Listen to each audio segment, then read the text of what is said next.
take two for. Okay, good afternoon, everyone. I first want to thank the Governor, Tim Walz, for your leadership, both for this beautiful state, but nationally. You've been a great friend and advisor to the President and me, and thank you for all of that. Congresswoman, I mean, just an extraordinary leader. She is strong, she is powerful, she's committed, and always working on behalf of the people of this state. And I thank you, and thank you for traveling with me to be here today. It was an honor. And Mayor, thank you as well. We shared a lot of stories about your leadership, and I know that you have a lot of support here in the city for the work that you have done. Thank you for that. So many of you have asked, why am I here at this facility in particular? And I will tell you, it is because right now in our country we are facing a very serious health crisis. And the crisis is affecting many, many people in our country, most of whom are, frankly, silently suffering. After the United States Supreme Court took a constitutional right that had been recognized from the people of America, from the women of America, in states around our country, extremists have proposed and passed laws that have denied women access to reproductive health care. And the stories abound. I've heard stories of, and have met with women who had miscarriages in toilets, women who were being denied emergency care because the healthcare providers there at an emergency room were afraid that because of the laws in their state that they could be criminalized, sent to prison for providing health care. So I'm here at this health care clinic to uplift the work that is happening in Minnesota as an example of what true leadership looks like, which is to understand it is only right and fair that people have access to the health care they need, and that they have access to health care in an environment where they are treated with dignity and respect. And please do understand that when we talk about a clinic such as this, it is absolutely about health care and reproductive health care. So everyone get ready for the language. Uterus. That part of the body needs a lot of medical care from time to time. Issues like fibroids. We can handle this. Breast cancer screenings. Contraceptive care. That is the kind of work that happens here, in addition, of course, to abortion care.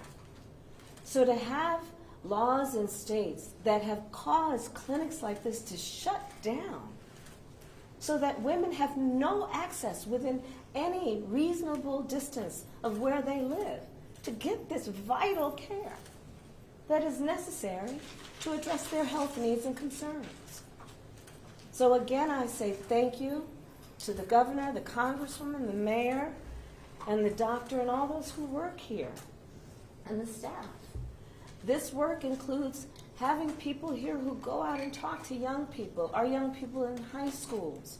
And sadly, in so many places around our country, sex ed is a thing of the past, which leaves our young people to learn about their bodies and reproductive systems on social media, often with a profound amount of misinformation which leaves them confused about what is happening to their own bodies.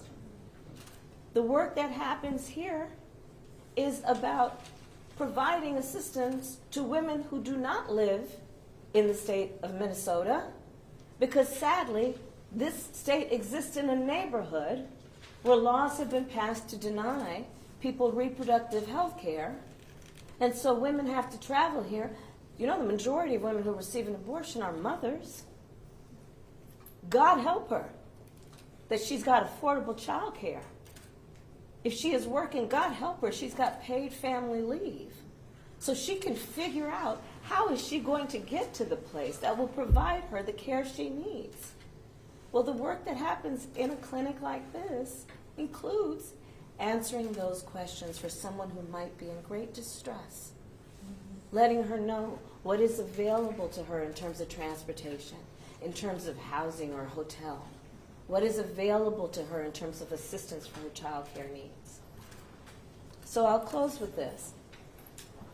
In this environment, these attacks against an individual's right to make decisions about their own body are outrageous and in many instances just plain old immoral. How dare these elected leaders believe they are in a better position to tell women what they need, to tell women what is in their best interest.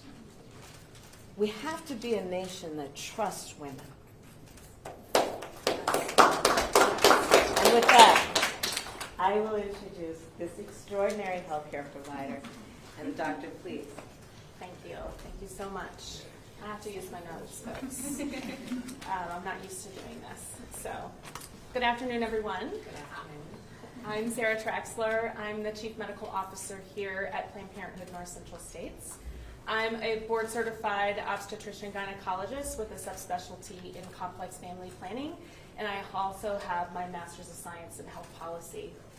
I am a proud abortion provider, and I'm honored that Vice President Kamala Harris has visited our clinic today. It's a historic moment, and one that demonstrates how critically important access to reproductive health care is to people and their families across the country. So thank you so much for being here today. Thank you. Thank you. After the Dobbs decision a year and a half ago, Minnesota has become a bastion of access for abortion care. But abortion rights are not only a Minnesota issue, it is a national issue. Our Planned Parenthood has seen a 25% increase in abortions here in Minnesota since Roe was overturned. We've seen nearly 100% increase in patients coming here from outside of our state. This is not by accident. Surrounding states have been limiting and banning abortion, while Minnesota, with the help of our governor, has been increasing access. Since Roe was overturned, I've cared for patients from everywhere, from nearby states like South Dakota and North Dakota and Wisconsin, but from faraway states like Texas, Alabama, Wyoming, Florida, Oklahoma, Missouri, and the list goes on.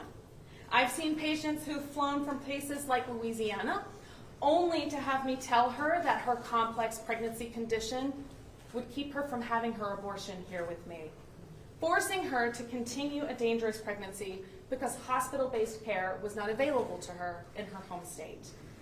Traveling to access essential health care can be intimidating and overwhelming. It is not an easy thing to do, as we have all pretended that it is.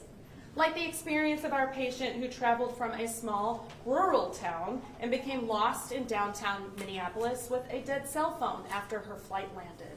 We were able to get her a Lyft driver, our patient navigators, and she described that Lyft driver as a savior for her. And like our patient, who drove hundreds and hundreds of miles through blizzard conditions just to get her abortion.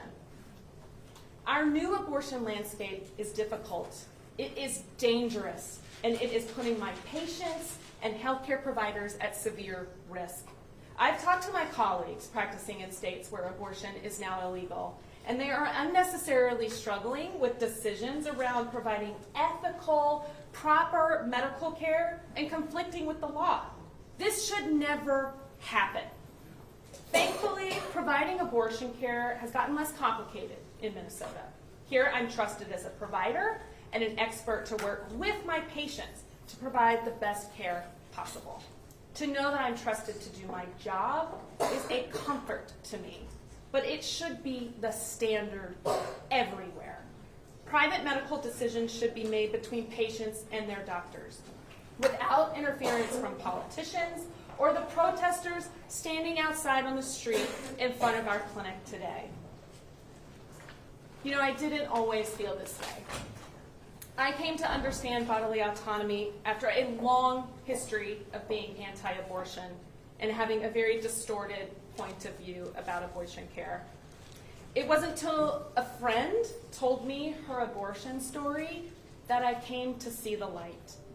After hearing knowing her history, I knew that an abortion was the right choice for her life, for her future, and nobody else's. And it dawned on me. If she is making the right decision for her life, then there are countless other people who are making the right decision for their lives, and no one should be interfering in that. From that point on, my awakening into understanding bodily autonomy and freedom grew to the point that I am today. Everyone should have the right to access health care. Your zip code shouldn't dictate the care that you can access, your race, your socioeconomic status. None of that should determine it. So in 2024 and beyond, we will keep fighting, we will keep working until we live in a world where everyone can access the care they decide is best for their futures and their bodies and in their own community. Thank you.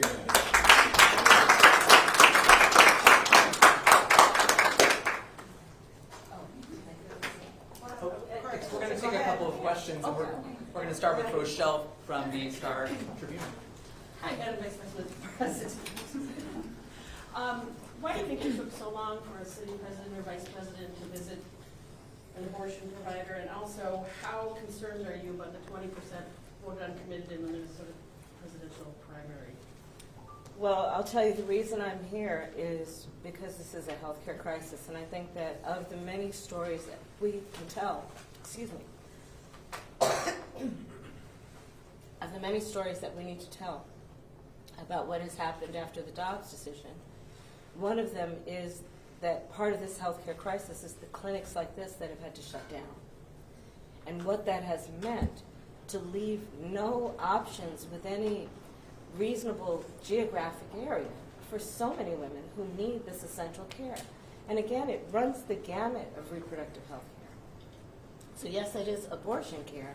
It is also, as I mentioned earlier, essential and critical reproductive health care like PAPs, like breast cancer screenings, things of that nature. So I'm here to highlight that of the many, I believe, potentially intended consequences of the Dobbs decision, one of them has been for healthcare providers such as this in the states that have banned or outlawed access to reproductive care, state clinics like this to shut down. And it's a travesty.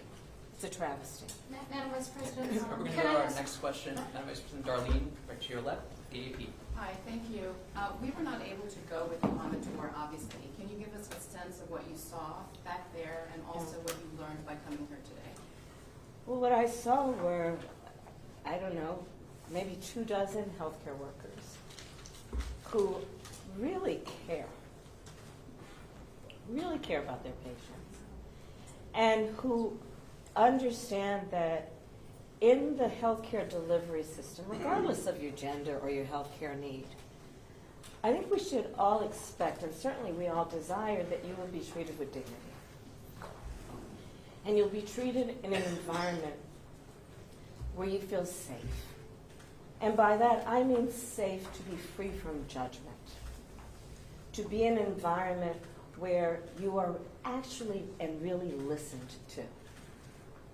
Where your needs and your expression of your needs are taken seriously.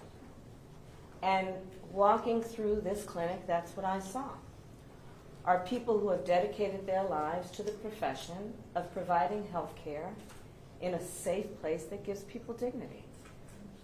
And I think we should all want that for each other.